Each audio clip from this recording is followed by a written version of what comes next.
All right. So we've done our Zoom etiquette. We've had a few more trickle in, but I say let's get started so we can have some of these wonderful discussions with our great panel. Today we want to talk about housing because it's one of the top priorities to the West Plains as our workforce continues to grow. Undeterred by COVID-19, we are still seeing a lot of commercial construction in the area. It's fun to go up and down Highway 2 and see dirt being turned. And there have been a lot of questions in regards to the availability and affordability of housing as our area continues to grow. We are thankful to have today's speakers and want to offer a very warm welcome to County Commissioner Al French, representing District 3, Tom Hormel, president of the Washington Association of Realtors, and lucky for us, the Spokane Realtors, so he certainly knows our area. And Ben McGerty, who is immediate past president of Spokane Home Builders Association and also representative of Hayden Homes, who has some construction projects right here in the West Plains going right now. So please join me in welcoming our first speaker, Commissioner French. Thank you for the opportunity to join you today and to talk a little bit about one of my favorite topics, the West Plains. There's a lot of exciting stuff going on up there. The only thing that I wish we were having more of is housing. Obviously, with the tremendous growth in jobs, the housing inventory is grossly inadequate.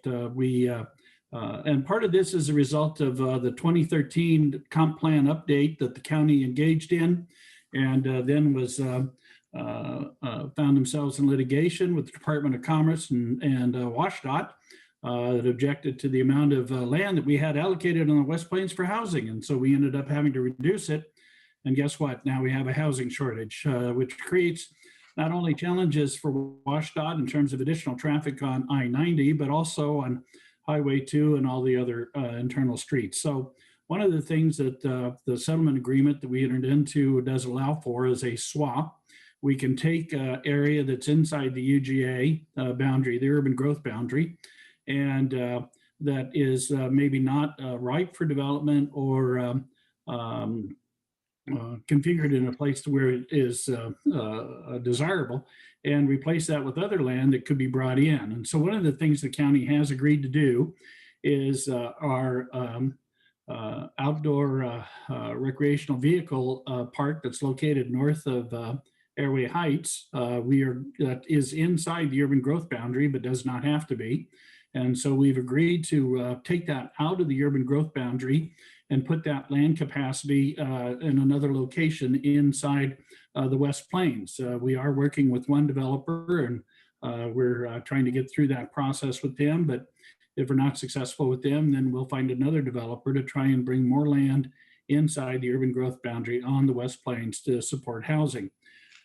To illustrate the amount of demand that exists, one of the boards that I also sit on is the Spokane Transit Association Authority Board, and we can track monthly passes that ride the system. And as you know, the new Amazon facility has got a drop point right in front of their facility. And we've been able to identify that there are about 1,100 people that live in Northeast Spokane that take the bus to Amazon for employment and stuff. So the good news is there's about 3,000 jobs there, and a third of them are inside, a third of the employees are inside the city of Spokane. The bad news is they use I-90 to get to work. If it's on the bus, that's great because you're using public transportation, but put those people in a car and you can see the kind of congestion that would add to an already crowded I-90, especially as you climb up Sunset Hill. So we need to bring those workers closer to their work, and that means more housing.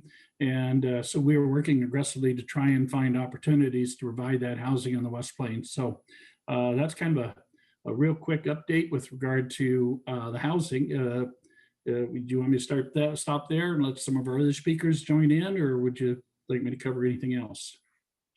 That would be great. Let's hold there for now and see if we get any more questions, and let's open it up to Mr. Hormel from our Washington Association of Realtors. Tom, you have the floor. All right, thanks for inviting me. So like Commissioner French said, we have a housing crisis, and you know, a crisis to me is when we don't even have any relief valve. People say, is this kind of like it was back in 2007, right before the big mortgage meltdown? I think the difference here is back then we actually had some vacancy in rental units, and we don't even have that now. So when you have rental units vacancy rates down in the single digits, and you have home ownership rates or housing numbers like we have, there's a problem here. So I pulled the numbers literally right before we jumped on this call. In all of Spokane County, in the entire Spokane multiple listing service, we have 203 active listings in all price range.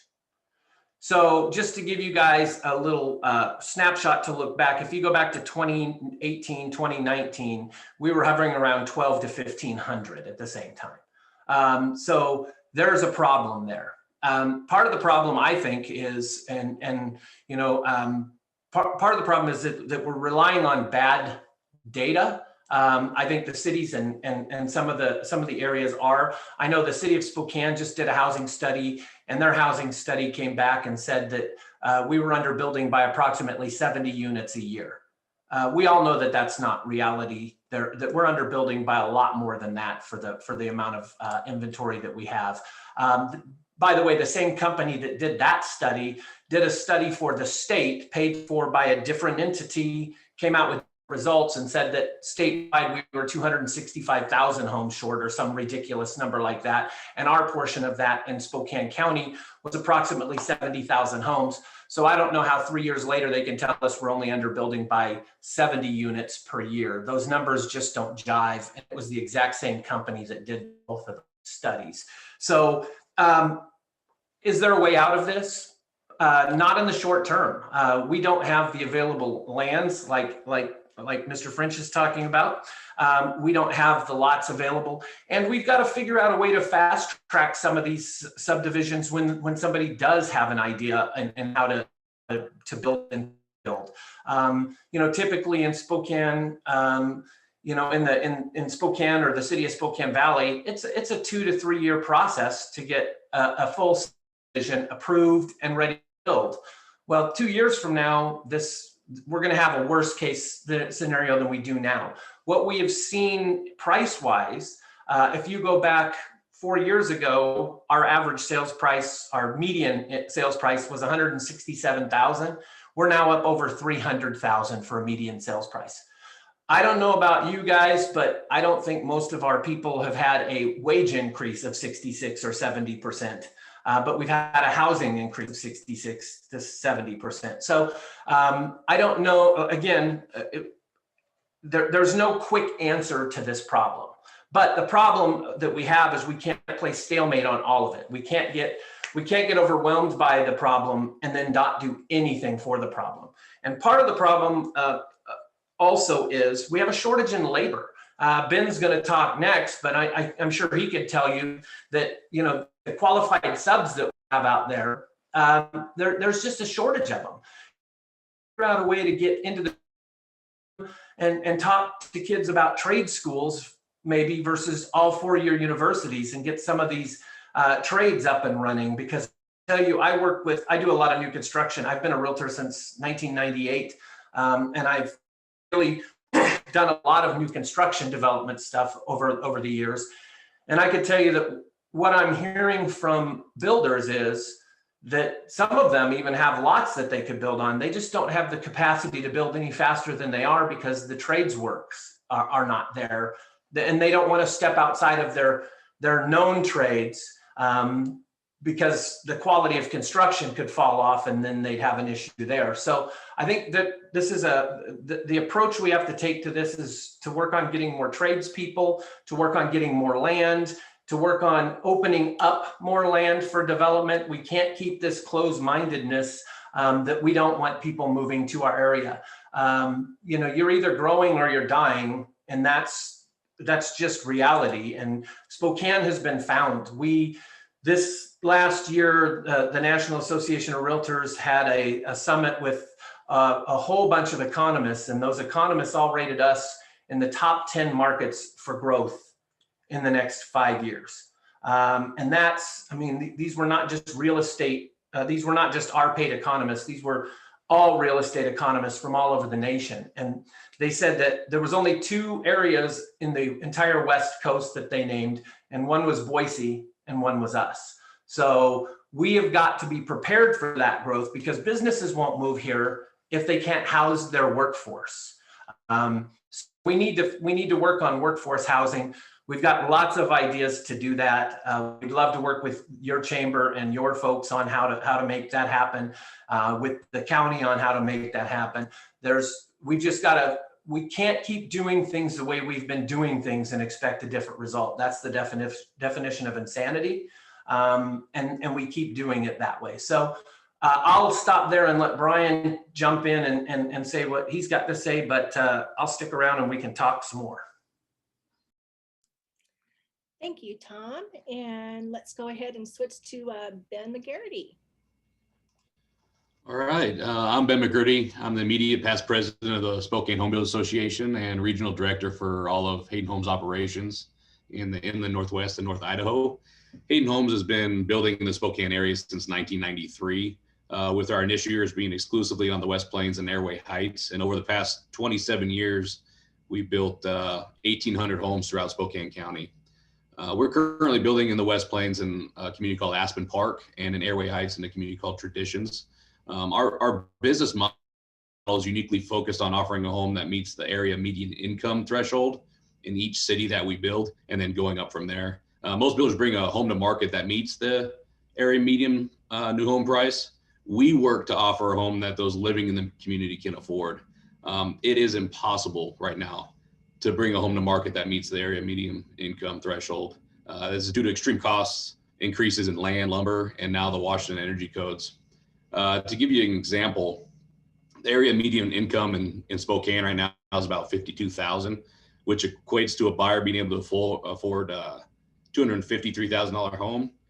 The current median new home price is $416,000, which equates to a $163,000 deficit in housing affordability gap. The median price increased 15% in Spokane County year over year. Our current starting price for a home in our Aspen Park community on the West Plains is $305,000. We are really struggling to bring houses to market to meet the AMI. And the reason for this is cost. There are 3 main areas that have affected price specifically over the last year: land, lumber, and the Washington Energy Code. Before we get into this, there is a misnomer on cost. Most people think that a dollar of cost is a straight across increase to the price of the home. However, every dollar of cost equates to about $2.50 increase to the customer due to the builder paying carrying costs, construction financing, commissions, title insurance, et cetera, on every dollar of cost. So land should be approximately 20% of your sale price, which would equate to $50,000 on a $253,000 home. Finished land on the West Plains right now is transacting around $75,000. That $25,000 of extra cost equates to about $62,000 to the customer. Lumber prices, significant lumber prices increased over the past year due to COVID restrictions, Canadian lumber tariffs, and slow production by the Northwest lumber manufacturers. In the last 12 months, we've seen an increase of approximately $5,000 on each 1,500 square foot home. That's $12,500 cost to the customer. And now with the Washington State Energy Code that was just implemented on February 1st, that on average on homes over 1,500 square feet is costing, best case scenario, well, we put a lot of time and effort in finding the most cost-effective way to the most cost-effective energy path to get the requirement met. And that's still costing us $8,000. And $8,000 of average cost equates to about $20,000 to the home builders or to the home buyers. Total of these costs together, and you're at $95,000 before you take into account any inventory issues, supply and demand in the market. We can't get enough homes to market quick enough. Just to reiterate, from the last economic downturn, national statistics, 1.2 million a year is what you need nationally. And we were building around 500,000 a year, which means we're undersupplying the market by 700,000. And we did that for 10 years. That's a deficit of 7 million houses across the US. The shutdown on new homes exacerbated the problem, pushing closings by 60 to 90 days with the COVID, not just the COVID shutdown, but all the inefficiencies that it created throughout the process. And just to Tom's point, trades, we had a lot of trades find other work in the downturn, and they didn't come back. And with this huge influx of people coming into this market, we have not seen an influx of trades. Those aren't the people that are moving here, and we are beyond capacity for qualified trades. And I know the Spokane Home Builders Association is really trying to get some trade focus back into the schools, because most kids, they've chosen what they're doing by high school. You're hitting the college students, it's too late. You've got to get into junior high and high school to be able to make that impact. And that labor force is years and years away from seeing any relief from those efforts, but it has to start somewhere. So I'm very thankful that they're doing that. Lastly, municipality issues and delays. We're seeing issues with municipalities on permit and inspection times that we don't really see a fix for until 2022. Permit times have gone from 2 weeks to almost 3 months in some of these municipalities. And I know Al French, Commissioner French, has been a huge advocate for the home building industry, and he's been a lot of help trying to normalize and stabilize efficiencies in the county. So thank you very much, Commissioner French, for everything you do to partner with us in that. You can't make up 10 weeks of lost time. The only solution to the inventory problem is to get more homes on the ground quicker, to tamper back the lack of supply issue. It's going to take all of us focused on bringing all the housing types to market quicker. And I'm definitely open to any suggestions or assistance that anyone can supply us as a home builder. Thank you so much, Ben. I think that touched on a lot of the pieces that I was hoping to share. Even Tom, this is a layered, complicated issue. Let's go back to Mr. French. Commissioner, what is going on? We've heard that there's going to be maybe some new commissioners coming about. What is going on with our representation? Because I think that's an important piece of what we can do as citizens and business owners on how we can help solve the problem, is know how to talk to our legislators and what's going on with that. Yes, thank you. So the legislature a couple years ago, led by Marcus Riccelli, passed a bill that would require every county over 500,000 population to go to 5 commissioners, despite what the voters wanted. Keep in mind that in 2015, we put before the voters the decision as to whether they wanted to go to 5, and they overwhelmingly said, no, we're happy with 3. Well, the legislature figured that they knew better, and so they forced this on the county. We've been to court, and the court supported the legislation with a unique interpretation of the state constitution. And so we are now in the process of supporting a redistricting committee that will spend this year dividing the county up into 5 districts. They have to be, each district has to be proportionate. So we're about 520,000 population. So each new commissioner district will have to be around 100,000 in population to meet this metric. So the first step is that the Democrats and Republican caucuses for the legislature will identify 2 people on this districting committee, and then the 4 people will select the 5th that will basically facilitate the process. So all of that's going to happen this year. If you take the county and identify where the population centers are and how do you get to that 100,000 metric, the West Plains should end up being a county district, and will decide, they'll decide how much of the city of Spokane will be included in that district. Right now, with the district that I'm in, the 3rd commissioner district, I have the lion's share of the 3rd legislative district, which is predominantly democratically controlled.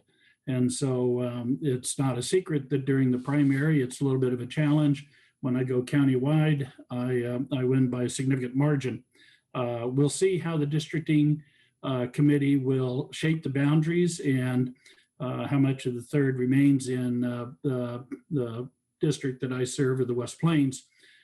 For it to work the way the legislators and Mr. Riccelli needs it to work, the third legislative district needs to be essentially a county commissioner district, so that they can create at least one district that has a Democrat as a county commissioner. That was ultimately the goal, is to provide that kind of diversity and that kind of opportunity. It's interesting, I went back to the 1940s and identified all the commissioners that have held this office, whether they've been R's or D's. And it comes out to where the difference in all of that period of time was about 2 commissioners on one side. So the voters pretty much can pick who they want, but legislature decided that wasn't good enough and they needed to divide the county up differently. So the campaign in 2022 will be by district, and there'll be 5 positions as opposed to 3. And that's what we're looking forward to. Wow, thank you. That's a little bit scary. We've got several questions in the chat box for you as well, Al. So why don't we go ahead and ask those while we can. We've got one from Mr. Swenson. Any updates on rezoning land south of Highway 2? Yeah, so the land that lies both north and south of Highway 2 is through annexations now controlled by the city of Airway Heights or the city of Spokane. So there is no undeveloped land on either side of Highway 2 that's controlled by the county anymore. So it's really up to those 2 jurisdictions to decide when and how they want to rezone that property. Very good. And then let's see, here's another one for Commissioner French from Manuel Hawkiron. I noticed that you were speaking today at the Spokane Regional Housing Needs Summit. It looks like this event is open to the public, and I see Deanna's put a link in there for us. Can you talk a little bit about that? Yes, I've been working with the Board of Realtors with regard to the housing issue, not only for the West Plains, but for the county as a whole. And as your other 2 guests have indicated, we are in a housing crunch. And a good part of this housing crunch is created not only by the incredible demand of people that are moving to Spokane, but also the Growth Management Act. And so my topic is going to be the lies told by the Growth Management Act, and how, as envisioned 26 years ago, how does that materialized in the built environment that we're living in and stuff. So I'm all prepared and excited about talking about the lies of growth management.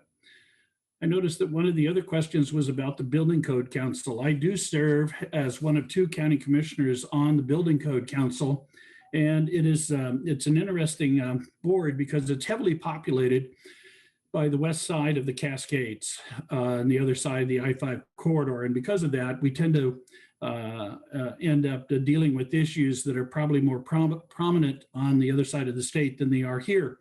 One of those is an effort by members of the Building Code Council, not me, to eliminate natural gas as a fuel source for heating your homes and to go all electric. Now you can see in Texas how well that's working.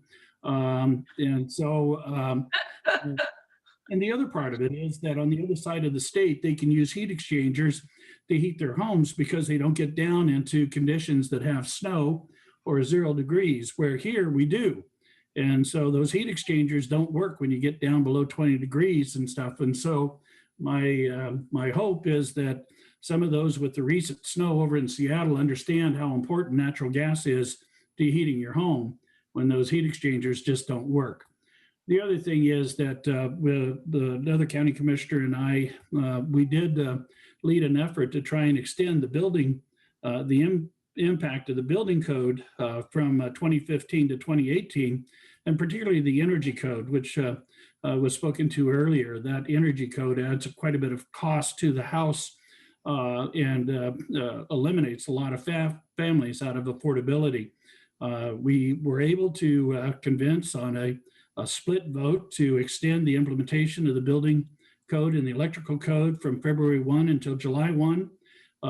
Stating that the COVID created a state of emergency, and we needed to assist our home builders in our community in extending the deadline.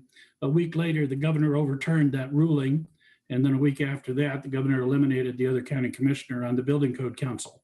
So it is a struggle.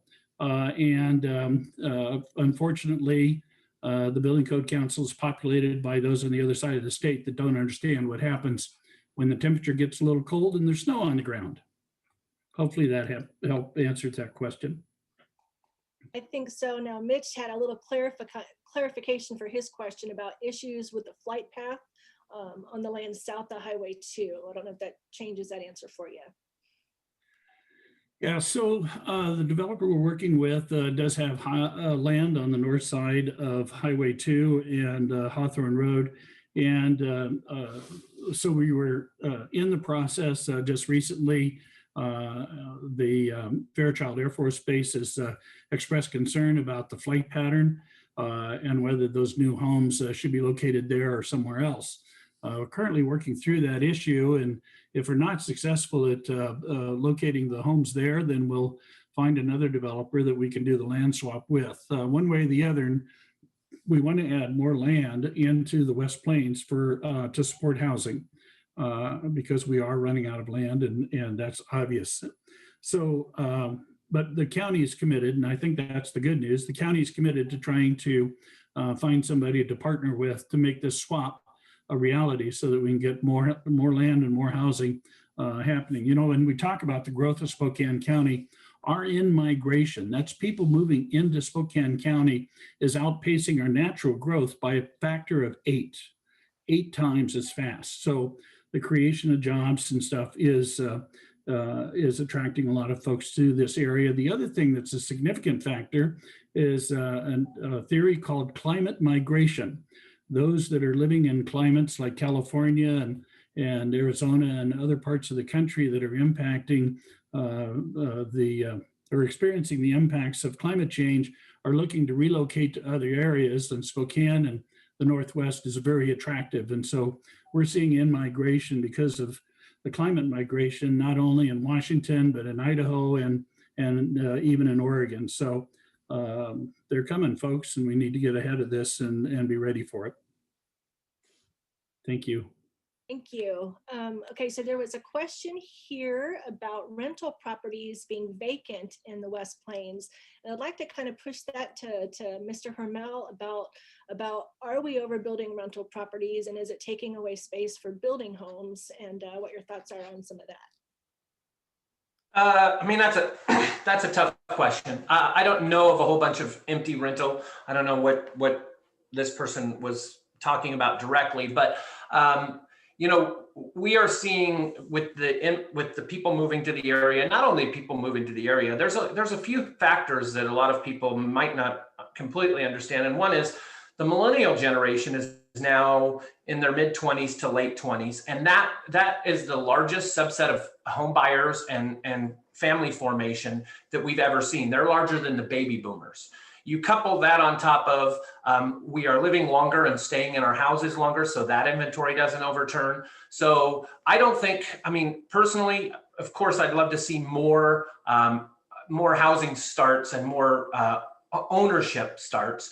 Part of the problem we have in our state is up until the last couple of years when we got some condo construction things settled, and we're working on a condo construction bill right now that allows for condos of 10 units or smaller to not have to go through the same envelope inspection that a large, 40-story or 30-story building in Seattle would go through, which adds $50,000 to $100,000 or more to the cost to build that structure.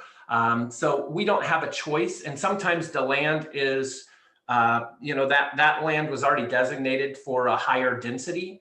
And if we can't build condos or townhomes on there, the only choice is apartments.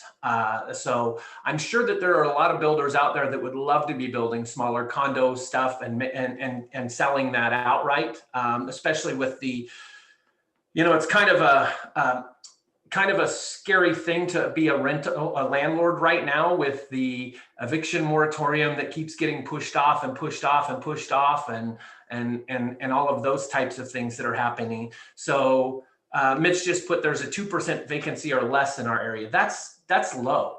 I mean, that is, people don't realize how low that truly is. That it's the same thing in the sales market. We have less than a 2-week inventory of homes in the Spokane MLS in its entirety. You add that to a 2% vacancy rate, and what you're seeing is attainable housing going out the window, because supply and demand allows, that costs rise based on that. We haven't seen it in Spokane yet, but I know in Seattle last year they were having an issue of people were bidding on apartments. So they were actually turning in their application and saying, I know you want $1,500, but I'll pay you $1,800 if you accept my application for that apartment. I haven't seen that here yet, but that's, you get down to a 2% vacancy rate and they've got no choice to buy a home or even find a rental. People are getting desperate. And we're seeing that in the housing market. And, for example, I just wrote up a house yesterday that was a $400,000 house. We wrote it up at $440,000. We didn't waive inspection, but we said that we'd make up the $40,000 difference if the appraisal didn't come in. That agent called me and said, you were third. You came in third place. We overbid that house by 10% and came in third place. So affordable housing and attainable housing are a difficult concept when you have a market like we have. So somebody also asked, do we believe there's a high demand for condos in the West Plains? I don't know. We've never had it. That's the question. We are seeing people want smaller yards. There are a lot of people who want smaller yards or no yard. So do I think that condos would sell in the West Plains? Yes, I do. When you get at what rate, I don't know, because again, we've never had smaller condo units and things of that nature. I would love to see a project where that happened and we could see what that demand is. Most of the condos we've seen in Spokane in the last, since I've been in the business, have been conversions from apartment buildings. And I can tell you when they've done that, those sold very well. Every one of them sold quickly, and the appreciation that those people have seen in those condo units, there's been some down in the Browns Edition and stuff that were done over the last 10 years. And the appreciation that those people have seen has been amazing. So I think condos would sell. I think, especially when we're talking about in-migration, when people are moving from areas of high density where condos are what they're used to, and they come up here, they would gladly move into that condo over an apartment building, especially. The ability to own that place versus just rent that place, I think, is a high demand. So it's truly, Al was talking about some of the, and so was Ben, about the government impact on housing. Ben might be able to speak to this a little better than myself, but I have been told that there's about 35% of the cost of housing is in government and regulations. So when we talk about attainable housing and affordable housing, I love that our legislators love to talk that word. That's a key word for them. But every time you turn around, they continue to add to the cost of housing. And then they tell the builders, shame on them, they should be giving their product away to create workforce housing. Most of the builders I work with work on a fixed, fixed amount of profit in their home. They're not gouging people. They're not out there because the house more money, they make a little bit more money, but they have a profit margin that they know that they need to make. So they're not making any more. I've got a little subdivision in the valley right now, and I've got 7 lots, and I had to raise the price on 5 of those lots overnight, $15,000 because of the energy code, because that's what the builder said the minimum amount was going to be. And there's really no, I don't believe, Ben could speak to this again, I don't believe that there's really going to be that much of a cost savings to that homeowner for the energy upgrades that are going into that house. So I don't think that the offset of $15,000 versus $20 a month on your electric bill is a great trade-off in the long term. And we are seeing what Al said. There is actually a bill in the House right now about decarbonizing homes and buildings that would eliminate natural gas hookups to anything new by a specific year. We don't know what that year is going to be yet because it's still a bill that's out there. But that's something that they tried to do a couple of years ago in Bellingham.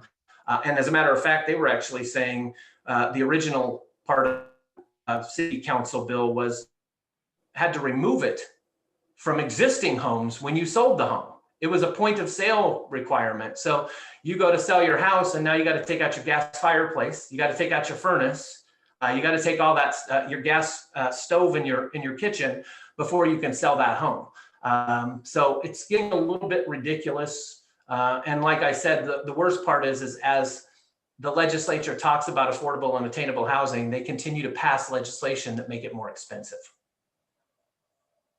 Thank you, Tom. That's exactly where I wanted to direct it right back to Ben about, you've got a builder who's family owned. They want to do everything they can to help build the housing, and then they keep hitting hurdles to making that happen. And it slows them down. And talk a little bit about that, Ben, if you will.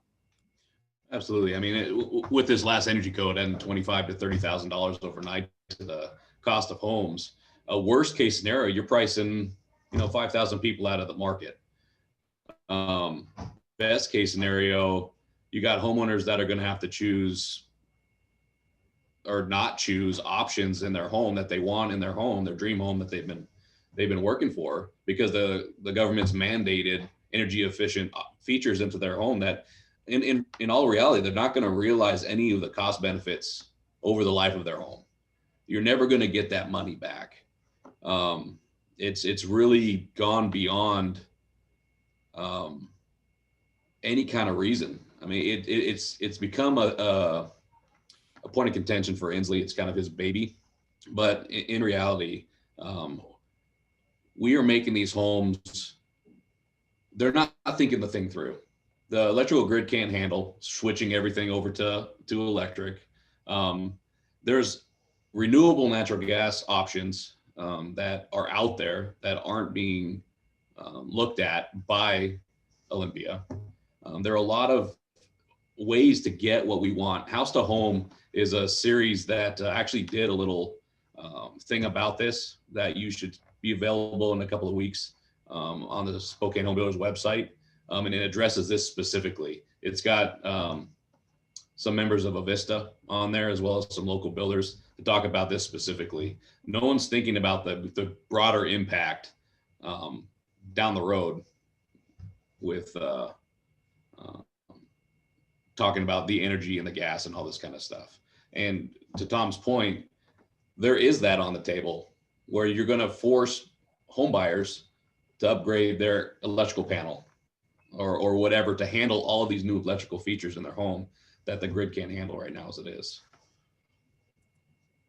And when you face these, I know I personally helped a client build a house in your very first development there in Aspen Park, and they were put back almost 3 months for building permit stuff. Do you end up losing workers during that? Because you're just shut down. There's nothing that you can do during that time, right?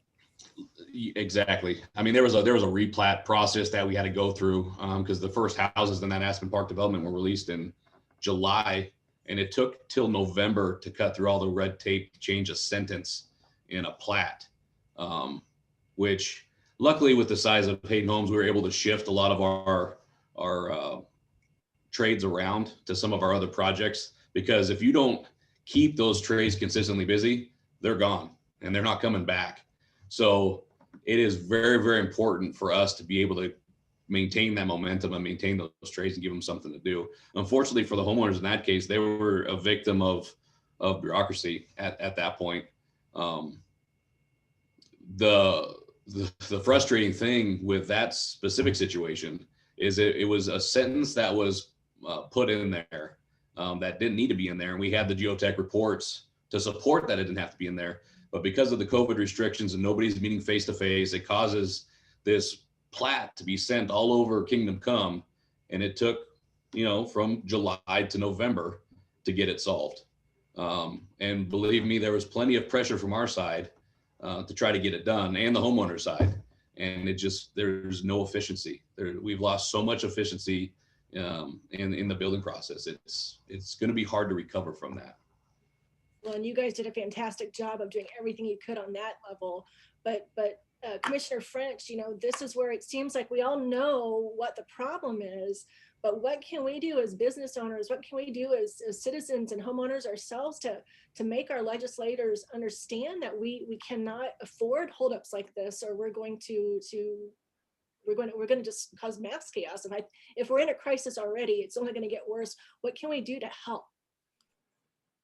Well, I think we need to be a lot more diligent with we go to the ballot box and make sure that we're electing folks that are going to represent our interest and not those of a political agenda, especially generated from the other side of the state. The county just updated our development regulations to allow for smaller lots, reduce the setbacks, and some other elements so that we can support the building community and getting more houses on the land that we have available. In fact, I think right now the county has the most aggressive development regulations of any of the jurisdictions inside its Spokane County to try and support the building community. So those are just two things that we're engaged in to try and increase the availability of housing. One of the American dreams is that you would own your own home, and one of the ways that many families build wealth is through a mortgage on their house. One way or the other, and you're paying a mortgage. You're either going to pay it for yourself, you're going to pay it for the landlord. So you might as well be paying it for yourself. And shame on us that we don't have a better inventory of housing to be able to meet the demand. From the county standpoint, we were there and would have been there had it not been for the litigation from the Department of Commerce and WashDOT pushing an agenda that said, no, you've got more land than you need. And guess what? We're less than 5 years into it. We're out of land. So, this political agenda of growth is got to change. Otherwise, we're going to choke ourselves out of the conversation. Thank you. I think that's an important message out there as builders like Hayden Homes and others in the West Plains really try hard to bend over backwards to meet deadlines and make it happen. In my case, they absolutely made it happen. So kudos to Hayden, even with a 3-month delay to be able to hit a target deadline is amazing.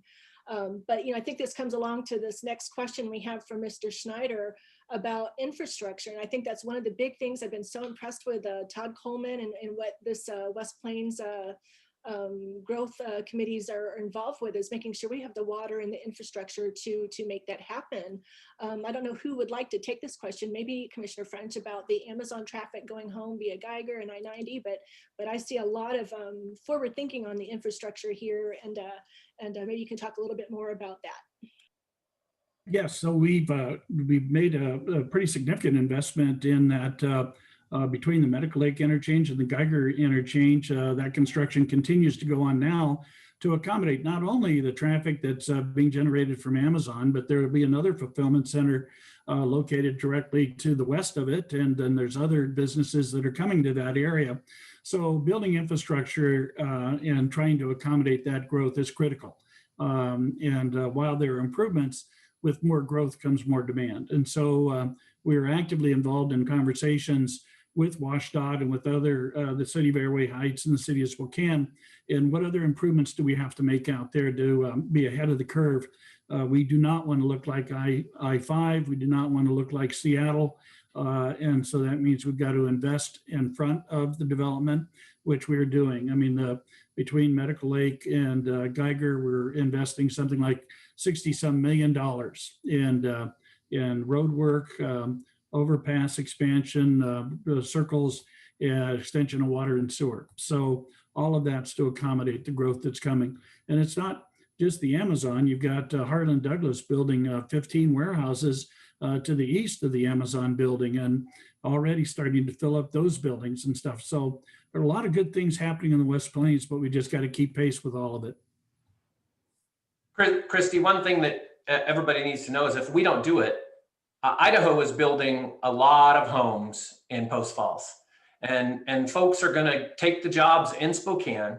They're going to buy homes in Post Falls. They're going to pay their taxes in Idaho, and they're going to drive our roads, and they're going to congest our traffic, and we have no control over that, and we have no fiscal impact from their housing. So if we don't build it, they're still going to, people are going to move to the area. They're just going to move to North Idaho, which, by the way, North Idaho is growing crazy right now.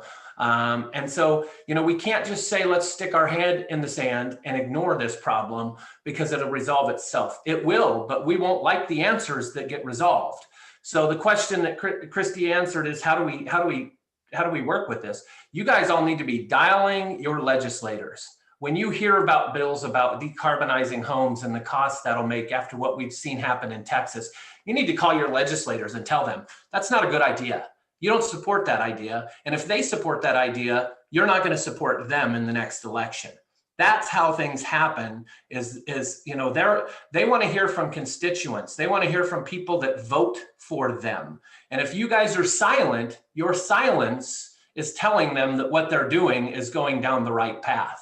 I hear it all the time from people that say, yeah, well, my one vote doesn't make a difference, or this, me calling my legislator doesn't make a difference. It does.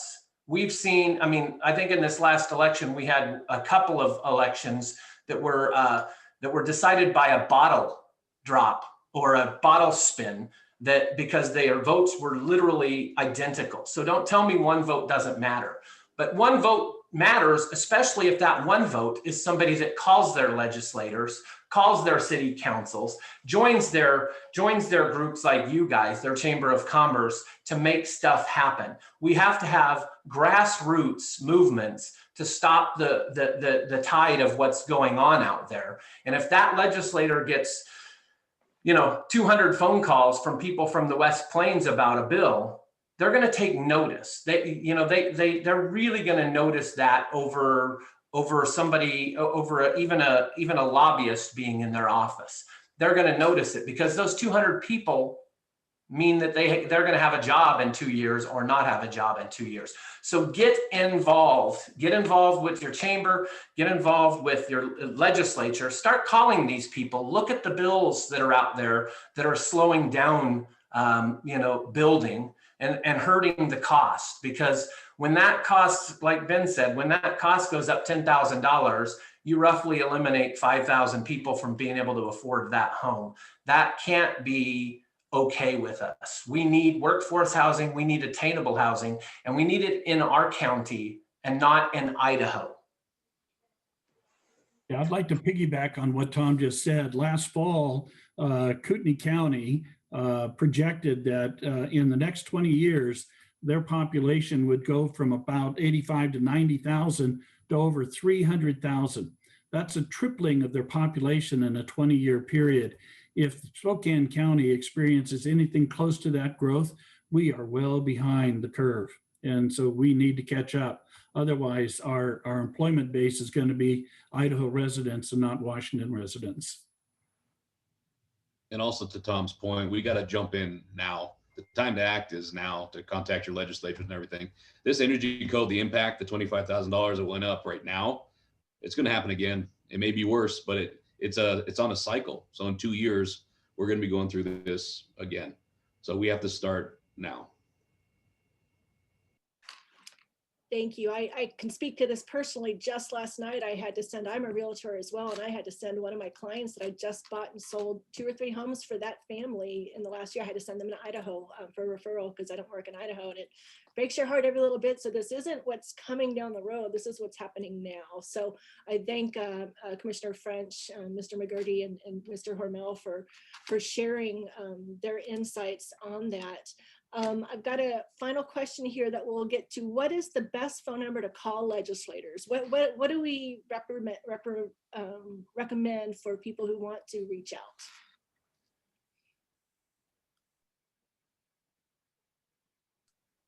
You can go to the state legislature site and find out who your state legislator is. From there, you can get their numbers. You can get their office number and their assistance number. You can get their email address.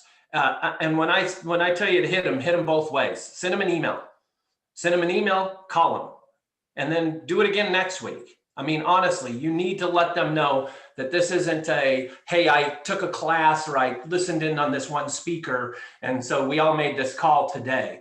this needs to be an ongoing effort. They need to know that you're actively involved and that this is not what we want to see happen in our area. And quite frankly, you know, we can't be relaxed on this. We've got to be vigilant. It's got to be all the time. And you know, you can get a list of bills. I can get it to Christy, and we can get it to your chamber on what bills right now are out there affecting housing and the cost of housing. There is a lot of them out there. So you need to just be talking to them about all of them and make separate calls for each one of those bills, because they're going to listen to you. And that's another call that's recorded into their office. And so don't just call them and say, here's the 14 bills I'm opposing. Call them 14 times and let them know about that. Tie their phones up. That when they start getting calls from in district, they take notice and they start to say, okay, this is not going to go over well in my area, and I'm going to end up looking for a job in 2 years, and they don't want that to happen. So keep in mind that the 5-commissioner bill was actually orchestrated and led by Republican and Democrat legislators here in Spokane County. This was not an initiative that started on the other side of the state. This started in Spokane County by legislators that figured that in Olympia, we're not paying attention. And as it turns out, we're now going to have 5 commissioners instead of 3, even though the majority of this county said, no, we don't want it. So don't be surprised if you see a lot of those legislators' names on the ballot next year for county commissioner. Thank you for that, Al. And being a brand new board member, I would assume, Deanna Williams, you're probably a better person to ask, that we may have some kind of a government affairs representative within our West Plains group, that maybe we can get some information out. I know our Spokane Home Builders Association has also a very strong government affairs group that they help their membership also to understand what's coming in legislation and how to make an impact and do calls to action so that we can make sure that we know what bills are really going to affect us here in the West Plains with growth and building. And I know the Spokane Association of Realtors and Washington Realtors does the same. I would imagine if you're in the restaurant business here in the West Plains, your trade association does as well. So that's where I find I get the most information on what's coming and what's going to affect me as a homeowner and as a business owner out here, and how I can go about finding that way. But we'll see if we can look at some of that within our chamber ourselves and see if we can get some information out that way to everybody. I think that's all of our questions we have today. Anything else from our panel? Otherwise, just want to thank you so much for your time. I know Commissioner French, this is probably one of 4 meetings today at least, and same for Mr. Hormel and Mr. McGerty.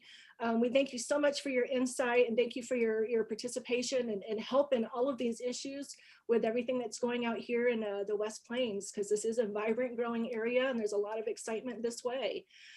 We really appreciate everybody taking their time to be with us today, all of our participants. If you follow us on our website for updates and keep an eye in your inbox, we'll let you know about our next meeting for March.